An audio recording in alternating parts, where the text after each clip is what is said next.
সর্বশেষ আপডেট আন্তর্জাতিক অঙ্গনে এবং অঘোষিত আন্তর্জাতিক সংবাদে আপনাদেরকে স্বাগতম।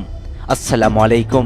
জানিয়ে দিচ্ছি আমাদের হাতে থাকা সর্বশেষ ইসরায়েল ফিলিস্তিন ইরান এর যুদ্ধের সংবাদ। শুরুতেই সংবাদ শিরোনাম। নিজের বেলায় 16 আনা, অন্যের বেলায় 4 আনা। ট্রাম্পকে একই বললেন ইরানের সর্বশ্রেষ্ঠ ধর্মীয় নেতা আয়াতুল্লাহ আলী খামেনি।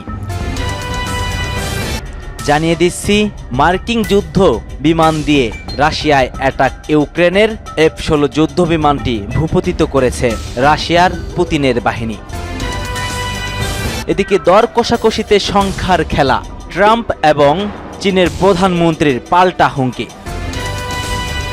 জানিয়ে দিচ্ছি ইউক্রেনে 5 লক্ষ কামানের গোলা পাঠানোর ঘোষণা দিয়েছে জার্মানি।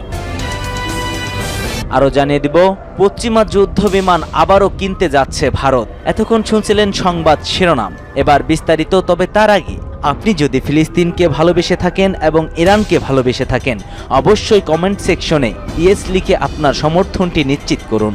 আর ভিডিওটি যদি ভালো লাগে একটি লাইক করবেন। পরবর্তী আপডেট পেতে চ্যানেলটিকে সাবস্ক্রাইব করার অনুরোধ থাকবে।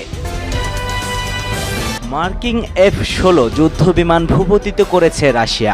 রাশিয়া বাহিনীর সামনে টিকতে পারল না যুক্তরাষ্ট্রের নকশা করা অত্যাধুনিক একটি F-16 যুদ্ধ বিমান। হামলা চালিয়ে ওই F-16 যুদ্ধ বিমান ভূপতিত করেছে ভ্লাদিমির পুতিনের বাহিনী। রাশিয়ার প্রতিরক্ষা মন্ত্রণালয় জানিয়েছে ওই যুদ্ধ বিমানটি মস্কোর বিরুদ্ধে ব্যবহার করছিল ইউক্রেন। গত বছর গ্রীষ্মে ইউক্রেনকে 4র্থ প্রজন্মের যুদ্ধ বিমান সরবরাহ শুরু করে পশ্চিমারা।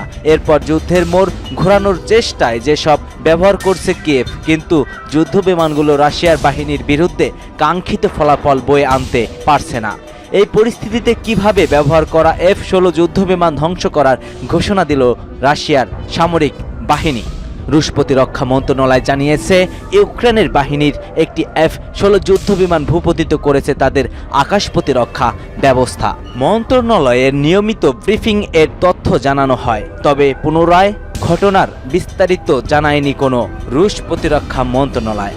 এর আগে ইউক্রেনের বাহিনী জানায় তাদের একটি F-16 যুদ্ধ বিমান বিধ্বংস হয়েছে।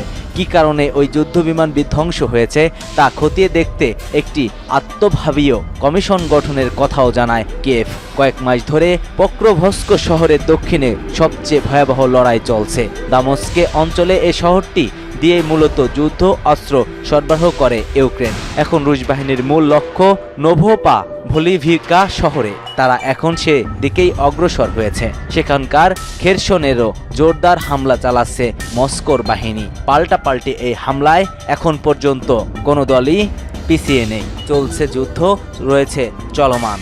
ইরানের সর্বোচ্চ নেতা আয়াতুল্লাহ আলী খামেনি বলছেন পশ্চিমা শক্তিগুলো নিজেদেরকে সবচেয়ে মারাত্মক এবং আক্রমণাত্মক ধরনের অস্ত্র রাখার অধিকার বলে মনে করে। অন্যদিকে স্বাধীন দেশগুলোকে প্রতিরক্ষামূলক অস্ত্র রাখার উপর নিষেধাজ্ঞা জারি করে। সশস্ত্র বাহিনীর কমান্ডার এবং কর্মকর্তাদের সঙ্গে এক বৈঠকে আয়াতুল্লাহ আলী খামেনি বলেন, বিভিন্ন ক্ষেত্রে বিশেষ করে প্রতিরক্ষার খাতে ইরানের অগ্রগতিকে অশুভ কামনাকারী গণ হতাশ।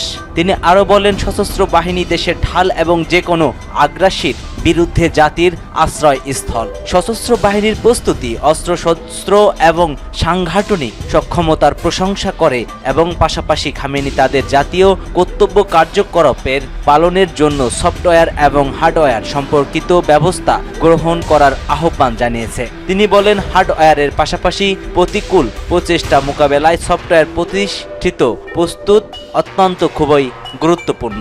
ইরানের বিরুদ্ধে শত্রুদের ষড়যন্ত্রের কথা উল্লেখ করে সর্বোচ্চ নেতা বলেন, ইরানের শাসন ব্যবস্থার ইসলামী এবং স্বাধীন প্রকৃতি শত্রুদের শত্রুতার কারণ। ইসলামী প্রজাতন্ত্র নামটি শত্রুদের বিরক্তকর লাগে, বরং এটি দেশের মুসলিম ও স্বাধীন পরিচয় থাকা এবং তাদের মর্যাদার জন্য অন্যের উপর নির্ভর না করার ইচ্ছাই তাদের বিরক্তিকর। খামেনি সশস্ত্র বাহিনীকে স্রষ্টার প্রতি বিশ্বাস, সাহস এবং আস্থা বজায় রাখার আহ্বান জানান এবং সতর্ক করে দেন, যেসব সেনাবাহিনীতে এই ধরনের বৈশিষ্ট্যর অভাব ছিল তারা ইতিহাস জুড়ে ব্যর্থতার সম্মুখীন হয়েছে। তিনি বলেন, অবশ্যই কিছু বাস্তব অর্থনৈতিক সমস্যাও রয়েছে যা সমাধান করা আবশ্যক, কিন্তু দেশের অর্জিত অসাধারণ অগ্রগতিকে ছাপিয়ে যাওয়া উচিত নয়। তিনি ট্রাম্পকে উদ্দেশ্য করে বলেন, নিজের বেলায় 16 আনা, অন্যের বেলায় 4 আনা। আয়াতুল্লাহ আলী খামেনি বলেন, তারা চাইলেই মারাত্মক সব অস্ত্র তৈরি করতে পারে নিজেদের স্বার্থে, অন্যদিকে স্বাধীন দেশগুলোর মানুষ নিজেদের প্রতিরক্ষামূলক কাজেও অস্ত্র রাখার উপর নিষেধাজ্ঞা জারি করে পশ্চিমা প্রশাসন।